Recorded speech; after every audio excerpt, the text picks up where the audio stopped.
Let's bring in Octavio Marenzi, CEO and founder of Opimas. Octavio, it's easy to get breathless about what is going on because you're seeing such stunning moves in the stock market, in these regional shares. We've had guests previously that use the word systemic to talk about this, something that central bankers have been loath to describe this crisis as. What do you think? I think it's definitely systemic. I think there's no question about it. I mean, what we've basically seen is the Fed lower interest rates right down to zero virtually, and then increase them quite abruptly and very, very quickly. There are going to be some things that break in the process, and the things that break in the process are going to be those kinds of firms that are most exposed to interest rates, and that's the banks. And when you get that kind of sort of whipsaw lashing back and forth in terms of interest rates, there's going to be some breakage, and that's what we're seeing. And I don't think it's going to be limited to sort of these regional banks or these smaller regional banks.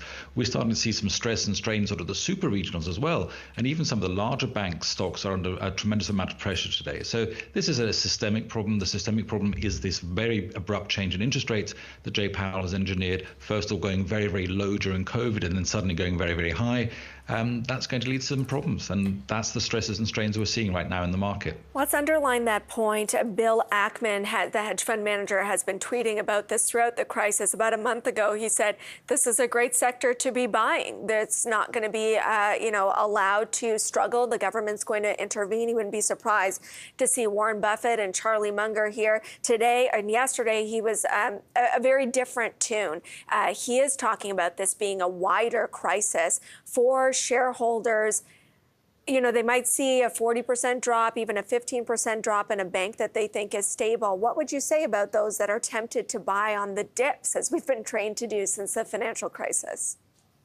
Well, if you're buying in the dips in the regional banking stocks, I think you need to have a look at the balance sheets and where they stand. And they're slightly difficult to read from the perspective that they do not mark their losses to market.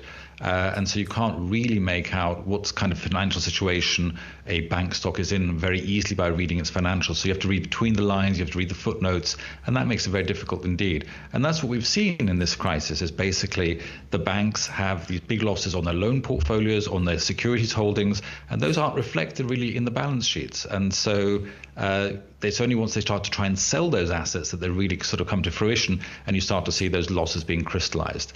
And that is where the problem lies. So you can't really see it, and it's very hard to judge it. Now, 40-50% loss sounds huge, but we've seen 100% losses. We've seen a few big banks basically disappear and the shareholders being wiped out. That was the case at Silicon Valley. That's at First Republic, Signature Bank. We've seen a lot of 100% losses. And that's, I think, what we're looking at some of these other regional banks. I mean, I don't see how PacWest survives today. They're down about 60% today. I don't think banks survive that kind of fall in stock price. I think they're going to be wiped out very, very soon. And I just want to clarify for our viewers, because we've had a couple of people now talk about the fact that the balance sheet doesn't tell the story. Right now, banks who have these assets on their books don't have to mark to market, to your point, which would show losses that as long as they're holding to maturity. So they can hold it at the fair value, which is okay if they're not forced to sell. And one of the reasons they'd be forced to sell, for example, and we've seen it, is if all of a sudden deposits start heading out the door in a major way. So that's kind of how this process is unfolding.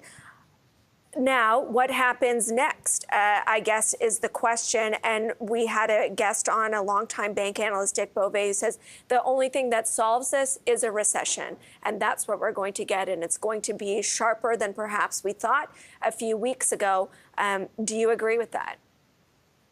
I don't see how the recession solves this problem. I think it might exacerbate it. I mean, so far what we're seeing basically with some of these regional banks is they're having a very severe pressure in terms of their net interest margin. So they're, as you pointed out, basically depositors pulling out their funds, so they have to find new sources of funding, and they're basically finding that people are not willing to put in money into checking accounts that have 0% interest. They want 3, 4, 5% return on the money. I can go buy a US Treasury, a 3-month US Treasury, I get over 5% return on that. Why would I expect less from my bank in terms of returns that I get for just parking my money with them? So That's what we're seeing there. But what has happened in the banking sector overall is that loan quality has remained very, very high. So that's been sort of the silver lining there, that default rates remain very low, be it on credit cards, on commercial lending, on most kinds of lending. We're seeing pretty good resilience there. If we do enter a recession now, that comes under fire as well and under pressure as well. So that's going to be sort of a double whammy for these regional banks. I don't think a recession solves things. I think it's going to make it much, much worse. It's going to compound the problem. I suppose you might say it resolves it in the sense that it's just going to be blown out and a whole bunch of these banks wiped out, and then they're going to have to merge together, and then we'll be able to sort of regroup and consolidate and move forward. But recessions rarely solve banking problems. I think they're going to exacerbate it. It's going to make it worse.